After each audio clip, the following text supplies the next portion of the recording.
Assalamualaikum warahmatullahi wabarakatuh. Yang terhormat, Bapak Adi Priyono MPD selaku dosen mata kuliah Pancasila. Perkenalkan, nama saya Wahyu Lilahi, NIM 0544610021 dari program studi S1 Akuntansi UPBJ Yogyakarta. Di sini saya akan menjelaskan tugas satu saya, yaitu sejarah lahirnya Pancasila. Pancasila adalah dasar negara sekaligus pandangan hidup bangsa Indonesia.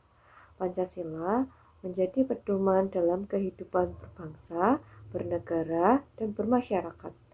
Nilai-nilainya mencerminkan kepribadian bangsa yang religius, humanis, dan berkeadilan. Pancasila tidak muncul secara tiba-tiba, melainkan melalui proses panjang dan perdebatan gagasan yang mendalam. Awal mula pembentukan dasar negara Indonesia. Pada tahun 1945, Jepang mulai terdesak dalam Perang Dunia yang kedua. Untuk menarik simpati rakyat Indonesia, Jepang menjanjikan kemerdekaan untuk Indonesia. Maka setelah itu dibentuklah BPUPKI atau Badan Penyelidik Usaha-Usaha Persiapan Kemerdekaan Indonesia pada tanggal 29 April 1945. BPUPKI beranggotakan tokoh-tokoh bangsa dari berbagai latar belakang yang diketuai oleh Dr. Rajiman Widyodiningrat. Salah satu tugas utamanya adalah merumuskan dasar negara Indonesia merdeka. Sidang pertama BPUPKI dilaksanakan pada tanggal 29 Mei sampai dengan 1 Juni 1945. Temanya yaitu awal perumusan dasar negara. Sidang pertama BPUPKI diadakan di Gedung Jo Sang-in atau yang kita kenal dengan Gedung Pancasila. Tokoh pertama yang menyampaikan pendapat yaitu Muhammad Yamin pada tanggal 29 Mei 1945. Beliau mengusulkan 5 asas yang terdiri dari kebangsaan, kemanusiaan, ketuhanan, kerakyatan, dan kesejahteraan rakyat. Tokoh kedua yang menyampaikan pendapat yaitu Profesor Dr. Supomo pada tanggal 31 Mei 1945.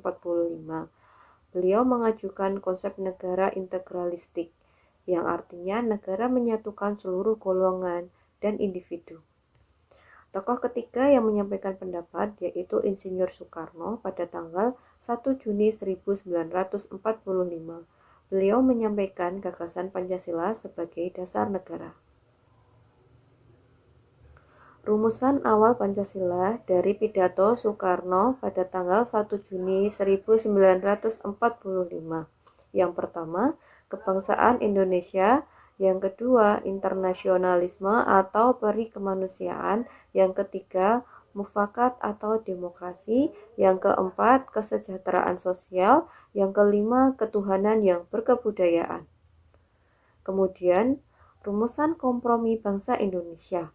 Setelah sidang pertama, dibentuk panitia 9 yang terdiri dari tokoh-tokoh penting seperti Soekarno, Hatta, Yamin, Agus Salim, dan lainnya. Pada tanggal 22 Juni 1945, mereka berhasil menyusun Piagam Jakarta atau yang kita kenal dengan Jakarta Charter. Rumusan dasar negara dalam Piagam Jakarta yaitu yang pertama, ketuhanan dengan kewajiban menjalankan syariat Islam bagi pemeluk-pemeluknya. Yang kedua, kemanusiaan yang adil dan beradab. Yang ketiga, persatuan Indonesia. Yang keempat, kerakyatan yang dipimpin oleh hikmat kebijaksanaan dalam permusyawaratan atau perwakilan. Yang kelima, keadilan sosial bagi seluruh rakyat Indonesia. Dari Piagam Jakarta ke pembukaan Undang-Undang Dasar 1945. Setelah proklamasi kemerdekaan pada tanggal 17 Agustus 1945, PPKI bersidang pada tanggal 18 Agustus 1945, di mana sila pertama Piagam Jakarta diubah menjadi Ketuhanan Yang Maha Esa demi menjaga persatuan nasional. Hasil akhirnya tercantum dalam pembukaan Undang-Undang Dasar 1945 alinea yang keempat, yang menjadi rumusan resmi Pancasila, yaitu yang pertama, ketuhanan yang Maha Esa, kedua, kemanusiaan yang adil dan beradab, tiga, persatuan Indonesia, empat, kerakyatan yang dipimpin oleh hikmat kebijaksanaan dalam permusyawaratan atau perwakilan, lima, keadilan sosial bagi seluruh rakyat Indonesia. Pancasila sebagai simbol persatuan dan jati diri bangsa. Pancasila lahir dari perdebatan, kompromi, dan semangat kebangsaan. Pancasila mencerminkan nilai luhur bangsa, yaitu ketuhanan, kemanusiaan, persatuan, demokrasi, dan keadilan sosial. Menjadi dasar untuk membangun masyarakat yang damai, adil, dan beradab. Melalui Pancasila, bangsa Indonesia membuktikan bahwa perbedaan dapat disatukan dengan semangat gotong royong. Relevansi Pancasila di tengah perubahan zaman. Yang pertama di era globalisasi, ketika arus informasi, budaya, dan teknologi mengalir begitu cepat, nilai-nilai Pancasila tetap sangat relevan dan penting sebagai pedoman hidup bangsa Indonesia. Pancasila berperan sebagai filter dan dasar moral agar bangsa Indonesia tidak kehilangan jati diri di tengah pengaruh global. Yang kedua, tantangan masa kini yang dihadapi oleh masyarakat Indonesia yaitu terkait individualisme, intoleransi, ketimpangan sosial, dan menurunnya semangat gotong royong.